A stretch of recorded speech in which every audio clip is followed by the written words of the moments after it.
ಸಂಜೀವ್ ಕ್ಯಾತಪ್ನವರಂಥ ಸಹಾಯಕ ಪ್ರಾಧ್ಯಾಪಕರು ಅರಣ್ಯ ಮತ್ತು ಪರಿಸರ ವಿಜ್ಞಾನ ವಿಭಾಗದಲ್ಲಿ ಕಾರ್ಯವನ್ನು ನಿರ್ವಹಿಸ್ತಾ ಇದ್ದೀನಿ. ರೇಷ್ಮೆ ಮಹಾವಿದ್ಯಾಲಯ ಚಿಂತಾಮಣಿಯಲ್ಲಿ, ಕೃಷಿ ವಿಶ್ವವಿದ್ಯಾಲಯ ಬೆಂಗಳೂರಲ್ಲಿ ಬರುವಂಥ ರೇಷ್ಮೆ ಕೃಷಿ ಮಹಾವಿದ್ಯಾಲಯ ಚಿಂತಾಮಣಿಯಲ್ಲಿ ನಾನು ಕಾರ್ಯವನ್ನು ನಿರ್ವಹಿಸ್ತಾ ಇದ್ದೀನಿ. ಇವತ್ತು ರೈತರಿಗೆ ಬೇಕಾಗಿರುವಂಥ ಒಂದು ಮಾಹಿತಿಯನ್ನು, ಶ್ರೀಗಂಧದ ಮರದ ಬಗ್ಗೆ ನಾವು ಮಾಹಿತಿಯನ್ನು ಕೊಡಲಿಕ್ಕೆ ಇಚ್ಛೆ ಪಡ್ತೀನಿ. ತಮಗೆಲ್ಲ ಶ್ರೀಗಂಧವು ಅತ್ಯಂತ ಬೆಲೆ ಬಾಳುವಂಥ ಒಂದು ಮರವಾಗಿದೆ. ಸೊ ಈ ಮರವು ಪ್ರಮುಖವಾಗಿ ಇಂಗ್ಲಿಷಲ್ಲಿ ಸ್ಯಾಂಡಲಮ್ ಆಲ್ಬಮ್ ಅಂತ ತನ್ನ ಒಂದು ವೈಜ್ಞಾನಿಕ ಹೆಸರನ್ನು ಪಡೆದುಕೊಂಡಿದೆ. ಹಾಗೆಯೇ ತಮಗೆಲ್ಲ ಗೊತ್ತಿರುವ ಹಾಗೆ ಅನೇಕ ಬೆಲೆ ಬಾಳುವಂಥ ಮರಗಳಲ್ಲಿ ಅತ್ಯಂತ ಹೆಚ್ಚು ಬೆಲೆ ಬಾಳುವಂಥ ಮರ ಅಂತಂದರೆ ಶ್ರೀಗಂಧ. ತಮಗೆಲ್ಲ ಗೊತ್ತಿದೆ ಯಾಕೆ ಅದರ ಬೆಲೆ ಅಷ್ಟೊಂದು ಜಾಸ್ತಿ ಇದೆ ಅಂತಂದು. ಆ ಒಂದು ಶ್ರೀಗಂಧವನ್ನು ಶ್ರೀಗಂಧ ನಮ್ಮ ಕರ್ನಾಟಕ ರಾಜ್ಯದ ಮರ ಅಂತಲೂ ಕೂಡ ಪರಿಗಣಿಸಿದ್ದಾರೆ. ಅದು ನಮ್ಮ ಕರ್ನಾಟಕ ರಾಜ್ಯದ ಮರವಾಗಿಯೂ ಇದೆ. ಅಂತಾರಾಷ್ಟ್ರೀಯಲ್ಲಿ ಅದಕ್ಕೆ ಶ್ರೀಗಂಧಕ್ಕೆ ಇರುವಂಥ ಅತಿ ಹೆಚ್ಚಿನ ಬೆಲೆ ಇರೋದ್ರಿಂದ ನಮ್ಮ ಒಂದು ಭಾರತ ದೇಶದ ಶ್ರೀಗಂಧದ ಮರಕ್ಕೆ ಅತ್ಯಂತ ಹೆಚ್ಚು ಬೆಲೆಯನ್ನು ನಾವು ಕಾಣಬಹುದು. ಪ್ರಮುಖವಾಗಿ ಶ್ರೀಗಂಧವನ್ನು ಒಂದು ವಿಶೇಷವಾದ ಮಾಹಿತಿಯನ್ನು ಹೇಳಬೇಕು ಅಂತಂದರೆ, ಅರಣ್ಯ ಇಲಾಖೆಯಲ್ಲಿ ಒಂದು ಪ್ರಮುಖವಾಗಿರುವಂಥ ಕೃಷಿ ಅರಣ್ಯ ಪ್ರೋತ್ಸಾಹಧನ ಯೋಜನೆ ಅಂತ ಒಂದು ಯೋಜನೆ. ಆ ಯೋಜನೆ ಅಡಿಯಲ್ಲಿಯೂ ಕೂಡ ಈ ಒಂದು ಶ್ರೀಗಂಧದ ಸಸಿಗಳನ್ನು ಕೊಡುವ ವ್ಯವಸ್ಥೆಯನ್ನು ಮಾಡಲಾಗಿದೆ. ಆ ಯೋಜನೆಯ ಪ್ರಮುಖ ಅಂಶಗಳು ಏನಂತಂದರೆ, ರೈತರಿಗೆ ಶ್ರೀಗಂಧದ ಮರಗಳನ್ನು ಕೊಡೋದರ ಜೊತೆಗೆ ಸಾಕಷ್ಟು ಅರಣ್ಯದ ಒಂದು ನಾವು ಏರಿಯಾ ಅಂತ ಅದನ್ನು ಜಾಸ್ತಿ ಮಾಡೋದು ಕೂಡ ಒಂದು ಉದ್ದೇಶ.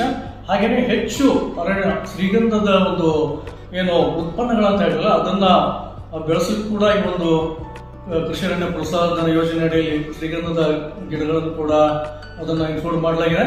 ಸೊ ಪ್ರಮುಖವಾಗಿ ನಿಮಗೆ ನರ್ಸರಿ ಅಂತ ಹೇಳಿದ್ರೆ ಕೃಷಿ ಅರಣ್ಯ ಪ್ರೋತ್ಸಾಹಧನ ಯೋಜನೆ ಅಡಿಯಲ್ಲಿ ಏನು ಮಾಡ್ತಾರೆ ಅಂತಂದ್ರೆ, ಪ್ರತಿ ವರ್ಷ ಕೇವಲ ಶ್ರೀಗಂಧದ ಮರ ಅಷ್ಟೇ ಅಲ್ಲ, ಶ್ರೀಗಂಧದ ಗಿಡಗಳು ಅಷ್ಟೇ ಅಲ್ಲ, ಇದು ಮಾಹಿತಿಗಾಗಿ, ರೈತರ ಮಾಹಿತಿಗಾಗಿ ಶ್ರೀಗಂಧದ ಸಸಿಗಳ ಜೊತೆಗೆ ಬೇರೆ ಯಾವುದೇ ಸಸಿಗಳು ಕೂಡ ಆ ಒಂದು ಪ್ರದೇಶಕ್ಕೆ ಅನುಗುಣವಾಗಿ ಬರುವಂಥ ಗಿಡ ಮರಗಳನ್ನು ಕೊಡುವ ವ್ಯವಸ್ಥೆಯನ್ನು ಕೂಡ ಕೃಷಿ ಅರಣ್ಯ ಪ್ರೋತ್ಸಾಹಧನ ಯೋಜನೆಯಲ್ಲಿ ಹಮ್ಮಿಕೊಳ್ಳಲಿದೆ. ಇದರ ಮುಖ್ಯ ಒಂದು ಅಂಶ ಏನಪ್ಪಾ ಅಂತಂದ್ರೆ, ಅರಣ್ಯ ಇಲಾಖೆಯಲ್ಲಿ ಪ್ರತಿ ವರ್ಷ ನೀವು ಏಪ್ರಿಲ್ ಮೇ ಮಂತಲ್ಲಿ ಒಂದು ಅಪ್ಲಿಕೇಶನ್ ಅನ್ನು ಕೊಡಬೇಕು. ಆ ಅಪ್ಲಿಕೇಶನ್ ಜೊತೆಗೆ ನಾವೇನು ಪಾಣಿ ಅಂತ ಹೇಳ್ತೇವಲ್ಲ, RTC, ಆ RTC ಅನ್ನು ಕೊಡಬೇಕು. RTC ಅನ್ನು ಕೊಟ್ಟ ನಂತರ ನಿಮಗೆ ಬ್ಯಾಂಕ್ ಪಾಸ್ಬುಕ್ಕಿನಲ್ಲಿ ನಿಮ್ಮ ಹೆಸರು ನಮೂದಾಗಿರುವಂತ ಒಂದು ಪಾಸ್ಬುಕ್ಕಿನ ಜೆರಾಕ್ಸ್ ಅನ್ನು ಕೊಡುವಂಥದ್ದು. ಸೊ ಇದರ ಉದ್ದೇಶ ಏನಪ್ಪಾ ಅಂತಂದ್ರೆ, ಅವರು ಸುಮಾರು 200ರಿಂದ 400 ಗಿಡ ತಮ್ಮ ಪಾಣಿಯ ಆಧಾರದ ಮೇಲೆ, ಅಂದ್ರೆ ಏರಿಯಾ ಎಷ್ಟಿದೆ ಅದರ ಮೇಲೆ ಸ್ವಲ್ಪ ಗಿಡಗಳನ್ನು ಕೊಡುವ ವ್ಯವಸ್ಥೆಯನ್ನು ಮಾಡ್ತಾ ಇದ್ದಾರೆ. ಗಿಡಗಳನ್ನು ಕೊಟ್ಟ ನಂತರ ಅವರು ಪ್ರತಿ ವರ್ಷ ನೀವೇನಾದರೂ ಆ ಒಂದು ಗಿಡವನ್ನ ನೀವು ತಮ್ಮ ಜಮೀನಿನಲ್ಲಿ 1 ವರ್ಷ ಕಾಪಾಡಿದ್ದೆ ಅದರಲ್ಲಿ 1 ವರ್ಷದ ನಂತರ ನಿಮಗೆ ಒಂದು ಗಿಡಕ್ಕೆ ಸುಮಾರು 40 ರೂಪಾಯಿಯನ್ನು ಕೊಡುವಂಥದ್ದು. ಹಾಗೆಯೇ 2 ವರ್ಷ ನೀವು ಅದನ್ನು ಕಾಪಾಡಿದ್ದೆ ಅದರಲ್ಲಿ ಅದೇ ಗಿಡವನ್ನ ಕಾಪಾಡಿದ್ದಾಗದಲ್ಲಿ ಮತ್ತೆ 40 ರೂಪಾಯಿ, ಅಂದ್ರೆ 85.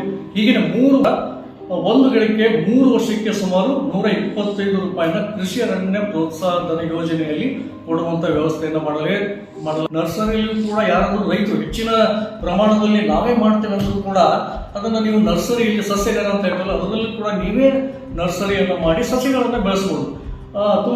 ತುಂಬಾ ಸಿಂಪಲ್ ಆಗಿರೋ ಒಂದು ವಿಧಾನ ಏನಂತಂದ್ರೆ, ನೀವು ಆ ಒಂದು ಬೀಜಗಳನ್ನ, ಶ್ರೀಗಂಧದ ಬೀಜಗಳನ್ನು ತೆಗೆದುಕೊಂಡ್ಬಿಟ್ಟು ಒಂದು ಲೀಟರ್ಗೆ 1 ಗ್ರಾಮ್ ಜಿಬ್ಬಲಿಕ್ ಆಸಿಡ್ ಅಂತ ಹೇಳ್ತಲ್ಲ, ಆ ಜಿಬ್ಬಲಿಕ್ ಆಸಿಡ್ ಒಂದು ಪೌಡರ್ನ 1 ಗ್ರಾಮ್ ಅನ್ನು 1 ಲೀಟರ್ಗೆ ಹಾಕಿ 1 kg ಶ್ರೀಗಂಧದ ಬೀಜಗಳನ್ನ ಅದರಲ್ಲಿ ನೆನೆ ಇಟ್ಟು 2 ದಿನದ ನಂತರ ನೀವೇನಾದರೂ ಆ ಒಂದು ಬೀಜಗಳನ್ನ ನಿಮ್ಮ ಸಸ್ಯಗಾರದಲ್ಲಿ ಹಾಕಿ ಬೆಳೆಸಿದ್ದೆ ಅದರಲ್ಲಿ ಖಂಡಿತವಾಗಿಯೂ ಹೆಚ್ಚಿನ ಒಂದು ಜರ್ಮಿನೇಷನ್ ಅನ್ನ ಜರ್ಮಿನೇಷನ್ ಅಂತ ಏನ್ ಹೇಳ್ತಲ್ಲ ಅದನ್ನ ನೀವು ಮಾಡ್ಕೊಳ್ಬಹುದು.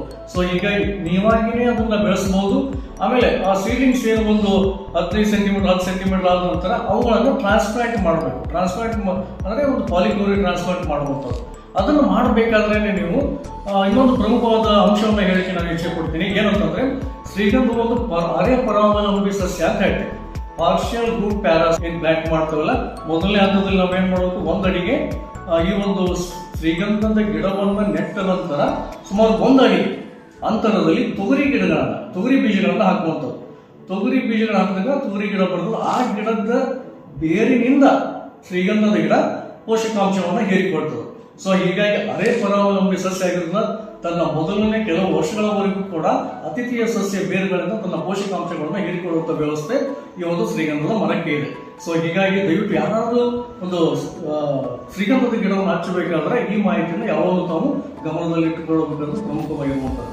ಹಾಗೆಯೇ ಸ್ವಲ್ಪ ದಿನ ನಂತರ ಮತ್ತೆ ಸುಮಾರು 200 ಮರಗಳ ಗಿಡಗಳ ಒಂದು ಸಸ್ಯಗಳನ್ನು ಕೂಡ ಅತಿಥಿ ಸಸ್ಯಗಳಾಗಿ ಬೆಳೆಸಬಹುದು ಅಂತ ಈಗಾಗಲೇ ವೈಜ್ಞಾನಿಕವಾಗಿ ಕಂಡುಹಿಡಿದರೆ ಹಂತ ಹಂತವಾಗಿ ಅತಿಥಿ ಸಸ್ಯಗಳನ್ನ ಇದಕ್ಕೆ ಈ ಒಂದು ನಮ್ಮ ಶ್ರೀಗಂಧದ ಗಿಡಕ್ಕೆ ಕೊಡುವಂತ ಹೋದಾಗ ಅದು ಚೆನ್ನಾಗಿ ತನ್ನ ಡೆವಲಪ್ಮೆಂಟ್ ಆಗಿರ್ಬೋದು, ಎಸ್ಟಾಬ್ಲಿಷ್ಮೆಂಟ್ ಆಗಿರ್ಬೋದು ಚೆನ್ನಾಗಿ ಬೆಳೀತದೆ. ಈಗ ತಾವೆಲ್ಲರೂ ಕೂಡ ಅತಿಥಿಯ ಸಸ್ಯ ಬಗ್ಗೆ ಆಗಿರ್ಬೋದು, ಅದರ ನಾವೇನು ಗಿಡಗಳನ್ನ ಪ್ಲಾಂಟಿಂಗ್ ಮಾಡಬೇಕಾಗಿ ಆಗಿರ್ಬೋದು, ಅತ್ಯಂತ ನಾವು ಮಹತ್ವದ ಕಾಳಜಿ. ಇನ್ನು ಮಾರ್ಕೆಟಿಂಗ್ ಬಂದಾಗ ನಾವು ಸಾಕಷ್ಟು ನಮಗೆಲ್ಲ ಗೊತ್ತಿರುವಂತದ್ದೇ ಅಂತಾರಾಷ್ಟ್ರೀಯದಲ್ಲಿ ಅತ್ಯಂತ ಹೆಚ್ಚು ಬೆಲೆಯನ್ನು ಬಾಳುವಂತ ಒಂದು ವುಡ್ ಮರ ಅಂತ ಏನಂತಂದ್ರೆ ಇದು ಶ್ರೀಗಂಧ. ಇದು ಶ್ರೀಗಂಧದಲ್ಲಿ ಕಾಂಡ ಮತ್ತು ಬೇರುಗಳನ್ನು ಕೂಡ ನಾವು ಆಯಿಲ್ ಕಂಟೆಂಟ್ ಅಂತ ಹೇಳ್ತಾರಲ್ಲ, ಶ್ರೀಗಂಧದ ಎಣ್ಣೆ ಅಂತ ಹೇಳ್ತಾರೆ, ಅದನ್ನ ಪಡ್ಕೊಳ್ಬಹುದು. ಕಾಂಡದಲ್ಲಿ ಸುಮಾರು 4-5% ಅಂತ ಹೇಳ್ತಾರೆ. ಆಮೇಲೆ ರೂಟಿನಲ್ಲಿ ಸುಮಾರು 6-7% ಆಯಿಲ್ ಕಂಟೆಂಟ್ ಅನ್ನು ಪಡೆದುಕೊಳ್ಬಹುದು. ಹೀಗಾಗಿ ಇದನ್ನ ಕಲ್ಪವೃಕ್ಷ ಅಂತ ಹೇಳಿದ್ರು ಕೂಡ ತಪ್ಪಾಗಲಾರದು. ಪ್ರತಿಯೊಂದು ಪಾಠವನ್ನು ಕೂಡ ತನ್ನದಾದ ರೀತಿಯಲ್ಲಿ ಇದನ್ನ ಬೆಳ್ಕೊಳ್ಬಹುದು. ಏನಿಲ್ಲ ಅಂತಂದ್ರೂ ಸುಮಾರು 1.5-2 ಲಕ್ಷ ವರೆಗೂ ಕೂಡ ಒಂದು ಶ್ರೀಗಂಧದ ಮರದಿಂದ ಪಡ್ಕೊಳ್ಬಹುದು. ಇದಕ್ಕೆ ಏನಪ್ಪಾ ಅಂತಂದ್ರೆ ಸಾಕಷ್ಟು ಬರೀ ನಾವು ಹೇಳ್ತಾ ಇದ್ದಾರೆ ಇಲಾಖೆಯಲ್ಲಿ ಆಗಿರ್ಬೋದು, ಮತ್ತೊಂದ್ರಲ್ಲಿ ಆಗಿರ್ಬೋದು, ಏನ್ ಮಾಡ್ತಾ ಇದ್ದಾರೆ ಅಂದ್ರೆ 15 ವರ್ಷಕ್ಕೆ ಬಂದ್ಬಿಡುತ್ತೆ ಅಂತ. ಪ್ರಮುಖವಾಗಿ 15 ವರ್ಷ ಅಂತಂದ್ರೆ ಅತ್ಯಂತ ಚೆನ್ನಾಗಿ ನೀವು ಮ್ಯಾನೇಜ್ ಮಾಡಿದ್ರು ಕೂಡ it is very difficult to get the good hard wood. ನಾವು ಚೆನ್ನಾಗಿ ಶ್ರೀಗಂಧದ ಮರದ ಒಂದು ಲಾಭವನ್ನು ಪಡ್ಕೊಳ್ಬೇಕು ಅಂತಂದ್ರೆ ಏನ್ ಮಾಡ್ಬೇಕು ಅಂದ್ರೆ ಸುಮಾರು 20-25 ವರ್ಷ ನಾವು ವೇಟ್ ಮಾಡಲೇಬೇಕು. ಅದು ಚೆನ್ನಾಗಿ ಮ್ಯಾನೇಜ್ ಮಾಡಿದ್ರೆ ಮಾತ್ರ ಒಂದು ಹಾರ್ಡ್ ವುಡ್ ಏನ್ ಚೇಕು ಅಂತ ಹೇಳ್ತಾರಲ್ಲ ಅದು ಬೆಳವಣಿಗೆ ಆದಾಗ ಮಾತ್ರ ಬರ್ತದೆ. ಇನ್ನು ಕಲ್ಟಿವೇಶನ್ ಏನ್ ಮಾಡ್ಬೇಕಂತಂದ್ರೆ ಸುಮಾರು ಮೊದಲೇ ಅಂತ 3 ಮೀಟರ್ ಒಂದೊಂದು ಗಿಡವನ್ನು ಹಚ್ಚಬೇಕು. 3 ಮೀಟರ್ ಗಿಡವನ್ನು ಒಂದು ಹಚ್ಚಿದ್ರೆ ಇನ್ನೊಂದು 3 ಮೀಟರ್ಗೆ ಏನೋ ಅತಿಥಿ ಸಸ್ಯ ಅಂತ ಹೇಳ್ತಾರೆ ಅದನ್ನು ಕೂಡ ಹಚ್ಚುವುದು ಬಹಳ ಮುಖ್ಯ ಆಗ್ತದೆ. ಇನ್ನು ಅನೇಕ ಮಾಹಿತಿಯನ್ನ ನಾವು ಇದರಿಂದ ಪಡ್ಕೊಳ್ಬಹುದು. ಹೀಗಾಗಿ ನಾವು ದಯವಿಟ್ಟು ಶ್ರೀಗಂಧವನ್ನ ಬೆಳಿಬೇಕಂದ್ರೆ ಮಾಹಿತಿಯನ್ನ ಪಡೆದುಕೊಂಡು ಶ್ರೀಗಂಧದ ಒಂದು ಪ್ಲಾಂಟಿಂಗ್ ಮಾಡಿದ್ರೆ ಒಳ್ಳೆಯದು ಅಂತ ಹೇಳ್ತಾ ಈ ಸಂದರ್ಭದಲ್ಲಿ ನನಗೆ ಮಾತನಾಡಲಿಕ್ಕೆ ಅವಶ್ಯ ಕೊಟ್ಟು ತಮ್ಮೆಲ್ಲರಿಗೂ ಸರ್ ನಮಸ್ಕಾರ.